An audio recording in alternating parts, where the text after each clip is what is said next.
ಇಂದಿನಿಂದ ನೇಹಾ ಹಿರೇಮಠ್ ಹತ್ಯೆ case trial ಆರಂಭ ಆಗಲಿದೆ. ಕೊಲೆ ಪ್ರಕರಣ ನಡೆದ 17 ತಿಂಗಳ ನಂತರ ಟ್ರಯಲ್ ಆರಂಭವಾಗುತ್ತೆ. ಹುಬ್ಬಳ್ಳಿ ಕೋರ್ಟ್ನಲ್ಲಿ ನಡೆಯಲಿದೆ ಟ್ರಯಲ್. ಹುಬ್ಬಳ್ಳಿ 1ನೇ ಹೆಚ್ಚುವರಿ ಜಿಲ್ಲಾ ಹಾಗೂ ಸತ್ರ ನ್ಯಾಯಾಲಯ ಕೋರ್ಟ್ನಲ್ಲಿ ಈ ಒಂದು ಟ್ರಯಲ್ ಆರಂಭ ಆಗುತ್ತೆ. ಏಪ್ರಿಲ್ 18, 2024ರಂದು ಬಿವಿಬಿ ಕಾಲೇಜಿನಲ್ಲಿ ನಡೆದಿದ್ದಂತಹ ಬರ್ಬರ ಕೊಲೆ ಇದು. ನೇಹಾ ಹಿರೇಮಠ್ ಕೊಲೆ ಇಡೀ ರಾಜ್ಯವೇ ಸದ್ದು ಮಾಡಿತ್ತು. ಎಲ್ಲರೂ ಕೂಡ ಬೆಚ್ಚಿ ಬಿದ್ದಿದ್ರು ಈ ಒಂದು ಪ್ರಕರಣದಲ್ಲಿ. ಹಾಗಾಗಿ ಸುಮಾರು ಈ ಒಂದು ಕೊಲೆ ಪ್ರಕರಣ ನಡೆದು 17 ತಿಂಗಳಾಗಿದೆ. 17 ತಿಂಗಳ ನಂತರ ಇದೀಗ ಟ್ರಯಲ್ ಆರಂಭ ಆಗುತ್ತೆ. ಹುಬ್ಬಳ್ಳಿ ಕೋರ್ಟ್ನಲ್ಲಿ ನಡೆಯಲಿದೆ ಈ ಒಂದು ಟ್ರಯಲ್.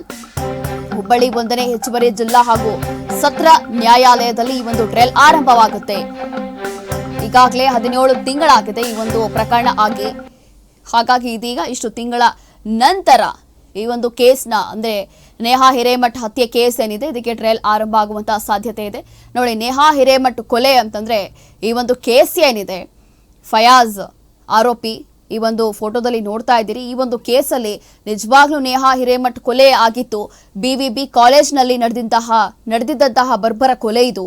ಈ ಕೊಲೆ ಆಗಿರೋ ಸಂದರ್ಭದಲ್ಲಿ ಎಲ್ಲರೂ ಕೂಡ ಬೆಚ್ಚಿ ಬಿದ್ದಿದ್ರು, ಎಲ್ಲರೂ ಕೂಡ ಶಾಕ್ ಆಗ್ಬಿಟ್ಟಿದ್ರು. ಎಂತಹ ಕೊಲೆ ಅಂತಂದ್ರೆ ಭಯ ಆಗಬೇಕು ಎಲ್ಲರಿಗೂ ಕೂಡ. ಅಲ್ಲಿರುವಂತಹ ಅಕ್ಕಪಕ್ಕ ಇರುವಂತಹ ಸ್ಟೂಡೆಂಟ್ಸ್ಗೆ, ವಿದ್ಯಾರ್ಥಿಗಳಿಗೆ ಆ ಕಾಲೇಜ್ಗೆ ಹೋಗ್ಲಿಕ್ಕೆ ಹೆದರ್ಕೊಳ್ತಾ ಇದ್ರು ಅಂತಹ ಕೊಲೆ ಇದು. ಅದರಲ್ಲೂ ಕೂಡ ಆರೋಪಿ ಫಯಾಜ್ ಏನಿದ್ದಾನೆ, ನೇಹಾ ಹಿರೇಮಠ್ಗೆ ಪ್ರೀತಿ ಮಾಡ್ತಿದ್ದ, ತನ್ನನ್ನು ಪ್ರೀತಿ ಮಾಡು ಅಂತ ಹೇಳಿ ಫೋರ್ಸ್ ಮಾಡ್ತಿದ್ದ, ಬೇರೆ ಬೇರೆ ರೀತಿಯಾದಂತಹ ಆರೋಪಗಳು.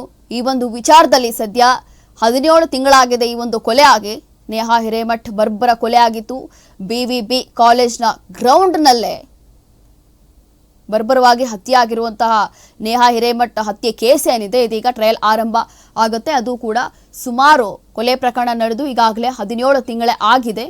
ಇಷ್ಟು ತಿಂಗಳ ಬಳಿಕ ಇದೀಗ ಹುಬ್ಬಳ್ಳಿ 1ನೇ ಹೆಚ್ಚುವರಿ ಜಿಲ್ಲಾ ಹಾಗೂ ಸತ್ರ ನ್ಯಾಯಾಲಯದಲ್ಲಿ ಬಹುಶಃ ಶೀಘ್ರವೇ ಈ ಒಂದು ಟ್ರಯಲ್ ಆರಂಭ ಆಗುತ್ತೆ. ಕಾರಣ ಏನು ಅಂತಂದ್ರೆ ಇನ್ನೂ ಕೂಡ ಫಯಾಜ್ ಏನಿದ್ದಾನೆ ಅಥವಾ ಆರೋಪಿ, ಕೊಲೆ ಮಾಡಿರುವಂತಹ ಆರೋಪಿ ಏನಿದ್ದಾನೆ, ಈ ಒಂದು ಕೇಸಲ್ಲಿ ಈಗಲೂ ಕೂಡ ಶಿಕ್ಷೆ ಪ್ರಕಟಣೆ ಆಗಲಿಲ್ಲ.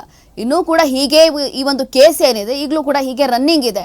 ಹಾಗಾಗಿ ಟ್ರಯಲ್ ಆರಂಭ ಆಗುತ್ತೆ. ಇದಾದ ಬಳಿಕ ಎಲ್ಲವೂ ಕೂಡ ತೀರ್ಮಾನ ಆಗುತ್ತೆ.